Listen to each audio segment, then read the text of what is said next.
Depends on who you're talking about. Because you can tell by the periodic table, some atoms are just inherently heavier than others.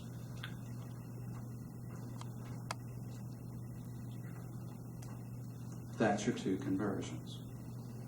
And if you're not sure what to do with them, look back at this, because it's exactly parallel to what we did on the center board.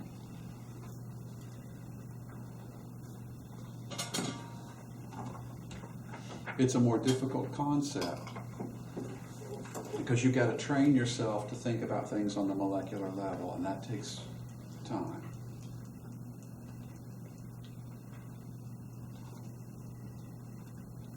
It's the terminology and concepts here that make mole calculations awkward.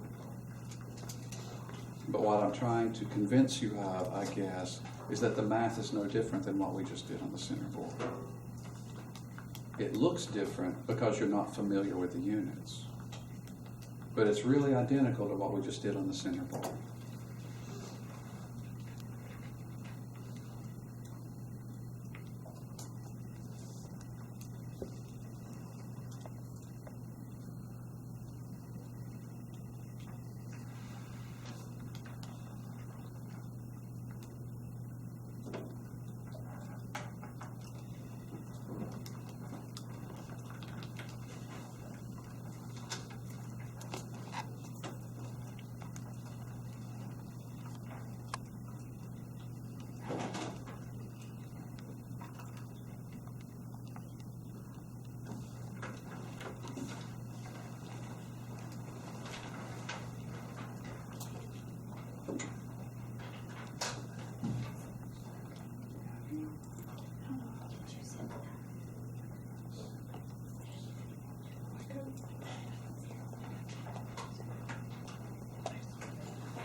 This is molar mass.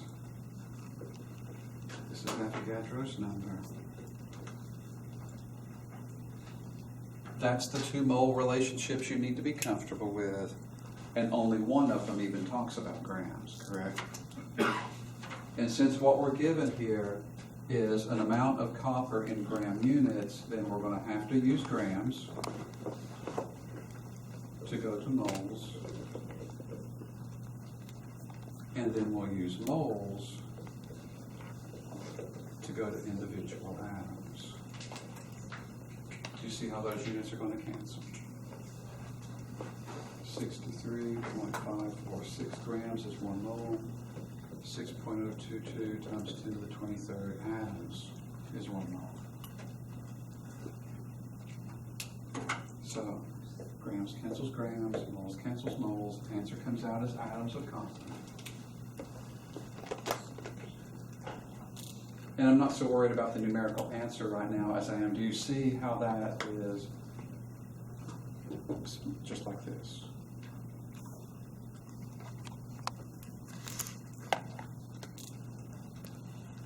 It's an exactly parallel concept to what we've got on the center board.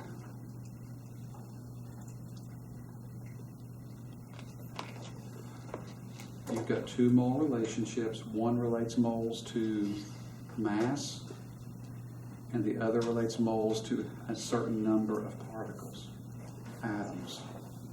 Yes? How do you find the mass of one element? I just took, since this was for a dozen, I took this and divided by 12. But in the problem, that was a given. Are you okay with those two conversions that we used on it? Okay, then good. Good, good, good. All right. Try number 14 on your own.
Avogadro's number is a constant and it's the same number for everybody. Molar mass comes straight off the periodic table.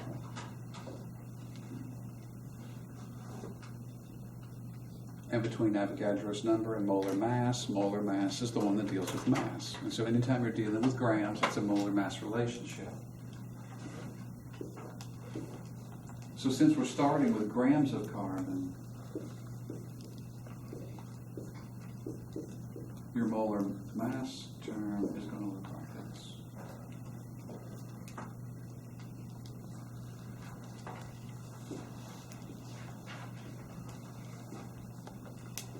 And then to get out of mole units and into individual atoms,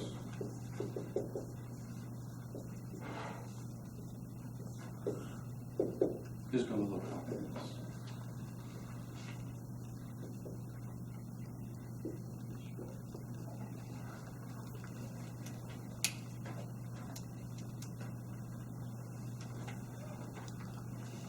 And that's what the setup should be.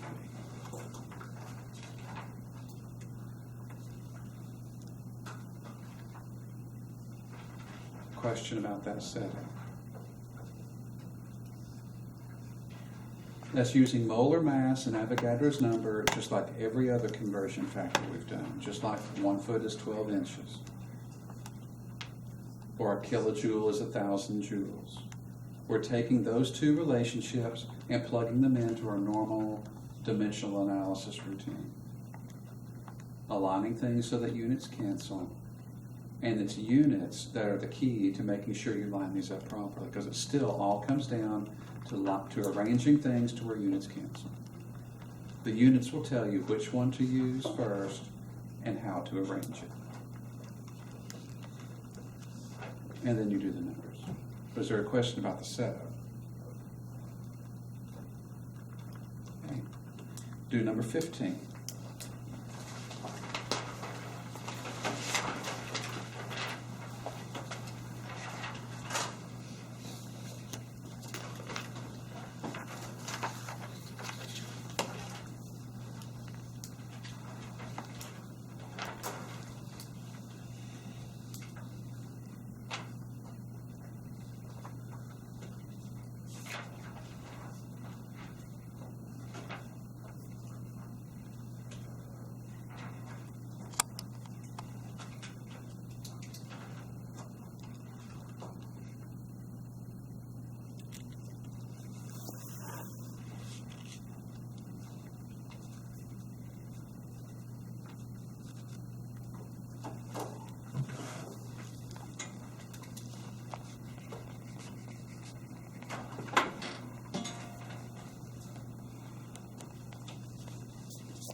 What's on the board is how it should be set up. Check your setup with that.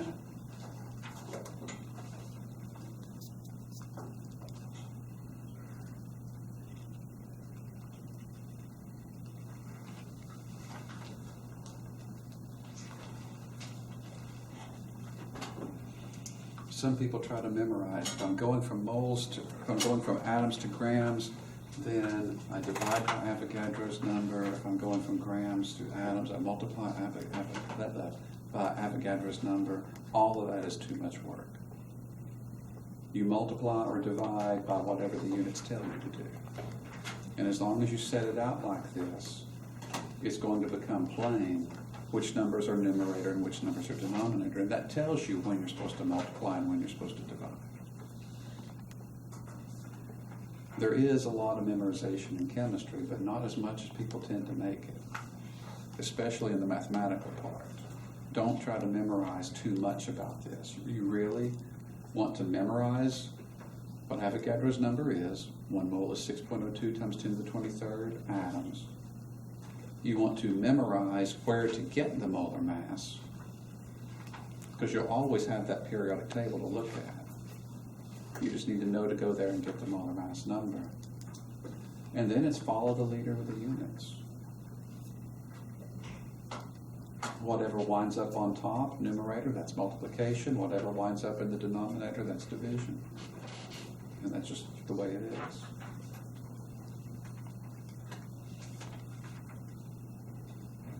Question?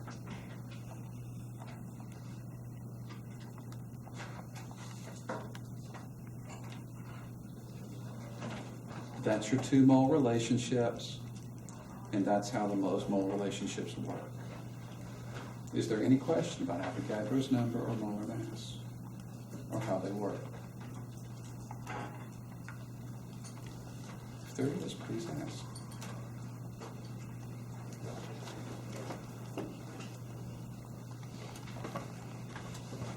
All right. Now, the last things we need to go over are things about the periodic table itself, and that's why Matt and I just gave you copies of that. We're going to mark this thing up together, so that way you'll know the patterns of things. We're going to talk about classifications of the elements and categories.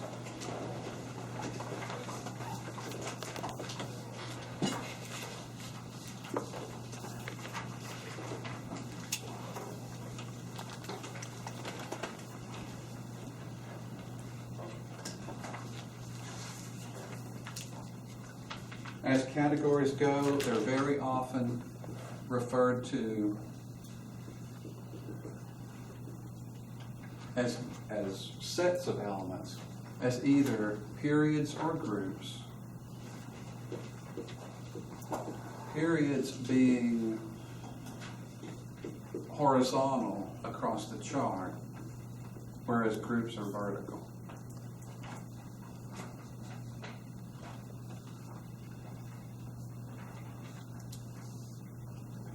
Distinctions of the elements. The biggest, broadest categories are metals and nonmetals. And if you start up here at the top of where boron is, the boron symbol, if you're near one of the ones on the wall, you can see a little orange line that zigzags down through there. But if you start at the top left of boron and go down and over and down and over and down and over and down and over, make a zigzag line on that chart.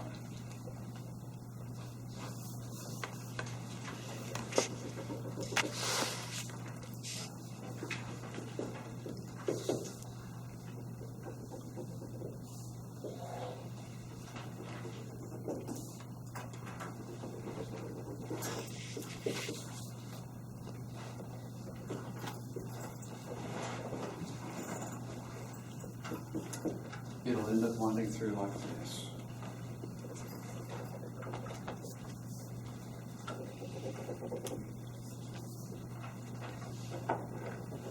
Metals compared to nonmetals. There's some properties that you know about those. Metals are good at conducting electricity, right? Well, nonmetals aren't. Metals are typically shiny. nonmetals aren't. There's a lot of extremes and opposites when you compare metal to nonmetal behavior. And what we've got with this zigzag line is the boundary between metal and nonmetal elements.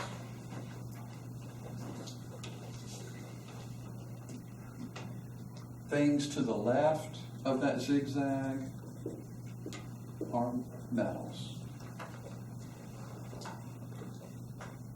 Things to the right of that zigzag are nonmetals. There's one exception to that broad division there, and that's hydrogen. Put a little star up here by hydrogen. You might as well get used to it now. Hydrogen doesn't fit the patterns. Hydrogen is a non-metal, but in a lot of reactions it behaves like a metal, and that's why on the periodic table that I gave you, it's written over there at the very top left. But if you look at the periodic table on the wall, notice that hydrogen is on there twice. Do you see it in both locations? Very top left and almost the top right as well. Hydrogen is peculiar. Hydrogen doesn't follow the normal rules. Hydrogen, in a sense, is its own category. There's things that metals do, things that nonmetals do, and things that hydrogen does. All right, so don't get too hung up on categorizing hydrogen, because it's the oddball out of the group. When we start talking about charge patterns and things like that, then we'll explain why hydrogen is over here. But for now, just trust me, all right? It's a little peculiar. It's generally written over here at the very top left in the area that you would assume you're dealing with metals. Everything left of that zigzag line is metal, except hydrogen. Now that's your broadest categorization. Now there are some that are called metalloids. Some books call them semi-metals.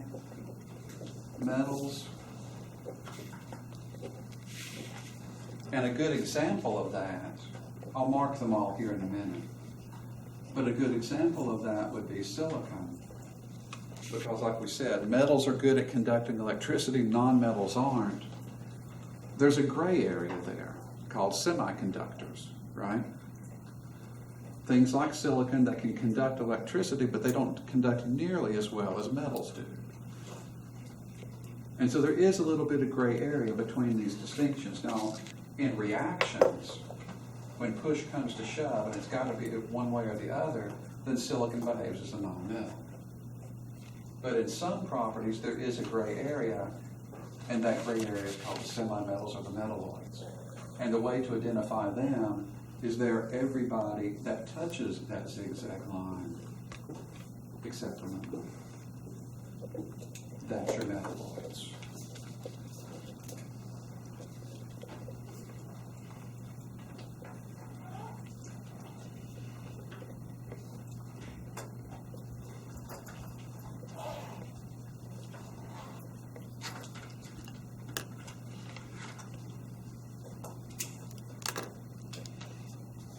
Silicon and germanium are both semiconductors. They are both metalloids. They both fit in that semiconductor category. But when you start dealing with chemical reactions, and it's got to be one or the other, and there's not a gray area anymore as far as reaction goes, silicon will behave more like a non-metal, whereas germanium will behave like a metal. You know that by which side of the zigzag it's on. Question about these three categories. The metal category, the non-metal category, the metalloids category. Yes? All of the ones on the bottom are metals also, right? They are. That's correct. Okay. That's right.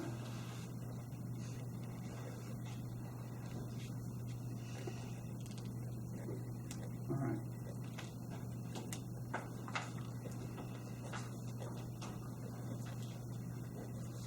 more distinct categories, more specific categories within those, I guess. Column 1A.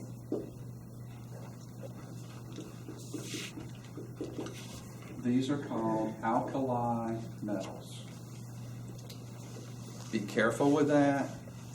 Alkali metals are the metals in 1A, which means it doesn't count hydrogen, because hydrogen is not a metal. Hydrogen can't be an alkali metal if it's not a metal of any sort, correct? So the alkali metals are lithium down the column to francium.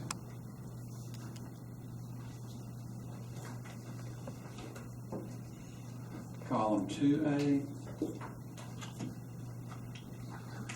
Is that a bad color to use back there? Can you see that okay? All right. Column 2A. These are called alkaline earth metals.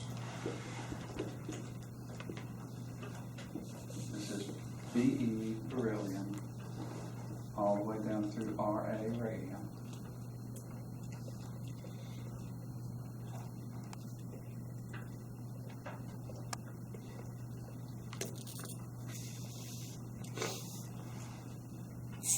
Transition metals.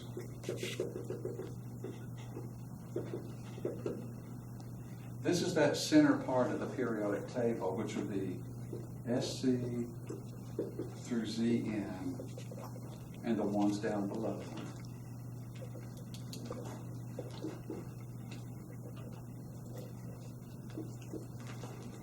I hope you're not writing this down. I hope you're actually shading them in on that periodic table, so that's more visual.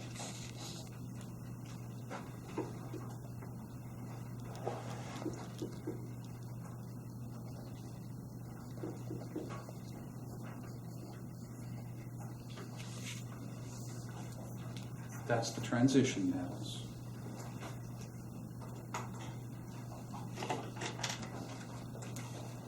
Those across the bottom, there's 2 rows down there. Collectively, those are called inner transition metals.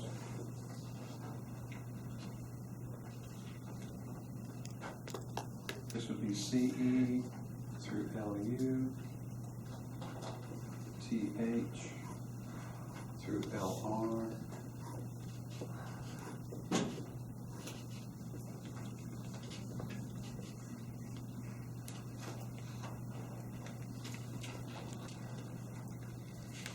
collectively, those are inner transition metals, but they have their own names. The top row is called lanthanides, and the bottom row is called actinides. So that's your classifications and sub-classifications for the metals.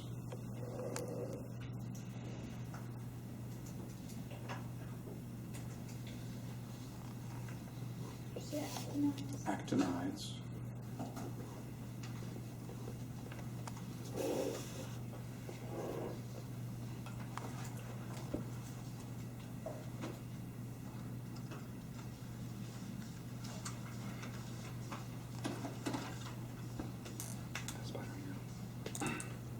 Spider little thing. There's that. Yes? A spider on it.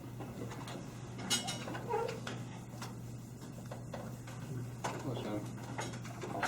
We'll go on the other side of the room. I'll lecture from that corner from now on. Yeah, it does like this. Question about these categories. What you don't want to do is memorize who the alkali metals are, for example. Lithium, sodium, potassium, rubidium, cesium, francium. What you want to memorize is alkali metals are column 1A except hydrogen, because you will always have this periodic table to look at. And so if, for example, on your exam I say give the chemical symbol for 2 alkali metals, then you remember that that's column 1A, and you look at the chart and you see who's in that column. All right? It's more about memorizing patterns than lots of individual facts, all right? If you memorize where those categories are located on the chart, you can always look and see which elements are in those categories. Find vanadium on the periodic table. Is it a metal or a non-metal? Metal. And what subcategory of metals does it belong to? Transition metals. Find California on the chart. Metal or non-metal? Metal. Subcategory?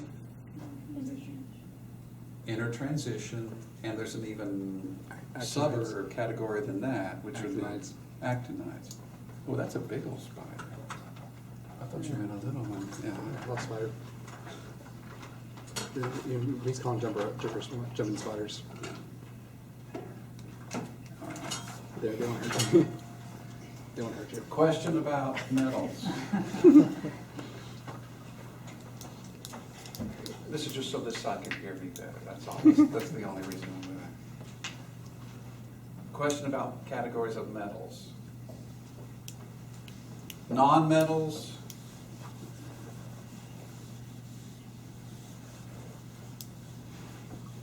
Did you notice that most of the periodic table is metals? There's not a whole lot of non-metals up there.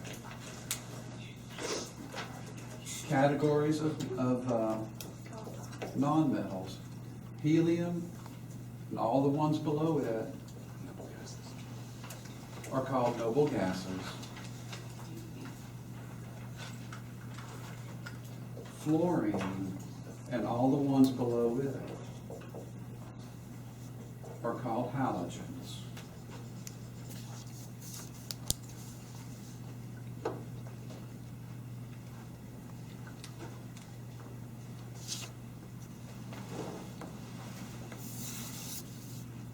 Notice that does not include hydrogen. The periodic table you're marking on doesn't even suggest hydrogen, but the one on the wall does. Notice how H is right there above fluorine? Hydrogen is not a halogen. It's no more a halogen than it was an alkali metal. Remember, hydrogen is its own category. Fluorine and below is the halogens. Be real careful on this next one. What's called the chalcogens. This is your oxygen column. But now remember, this is categories of non-metals. So that's oxygen, sulfur, selenium, tellurium, PO. Not PO, because by the time you get to PO, you've crossed that zigzag line, correct? Not PO.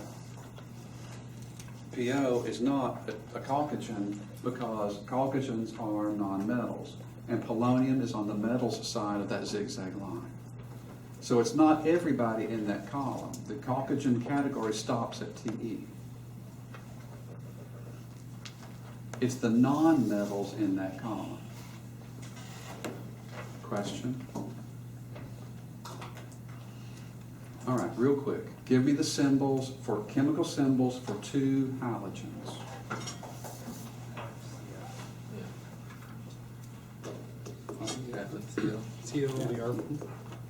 F and Cl, Cl and Br, Br and I. Any of the AT would count, right? You got several of them that you could list. All right. So mostly this is knowing the names of the categories and where they are on the chart. And to a fair degree, knowing who not to count. Knowing that PO does not count as a chalcogen because that crosses the metal boundary. Knowing that hydrogen does not count as an alkali metal because it's not any kind of metal. Those kinds of things. Right? Questions about these categories? Last thing then. The next page in the study pack, this periodic table that's about half blacked out.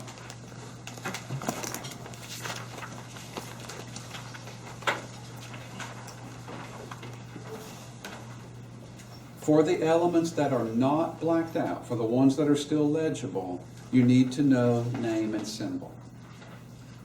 C means carbon, N means nitrogen, Fe means iron, and so forth.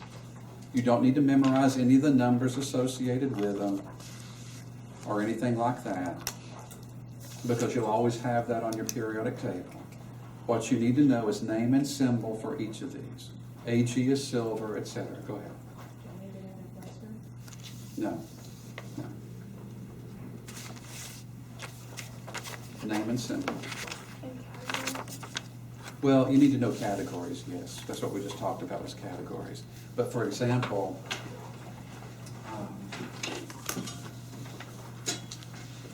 if I gave you this question,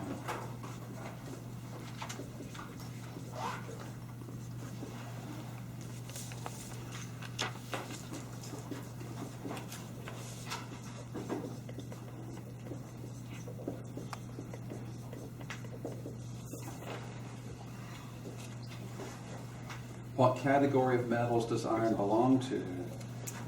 If you know that iron is Fe, then you can scan across the table till you find it and figure out that that's the transition metals, right? But if you don't remember that Fe is the symbol for iron, then you're doomed. Because you're not going to know which element to talk about. You're not going to know which one, all right? So for the ones that are visible on this particular page, you got to know name and symbol, all right? If I was asking you something about, let's say, francium, Fr, that's not one you're responsible for. I would tell you like this. But for the ones that are visible here, you are responsible for knowing name and symbol. And I'm not terribly picky about spelling. As long as I can tell which one you mean, then we're good. All right. As long as the spelling is close, we're good. Go ahead. Does 3A through 5A not have a category? No, not really names. Metal, non-metals? Now, the 5A has a name, but it's hardly ever used, and the 3A is usually called the boron column, and 4A is called the carbon column, which are not terribly creative names.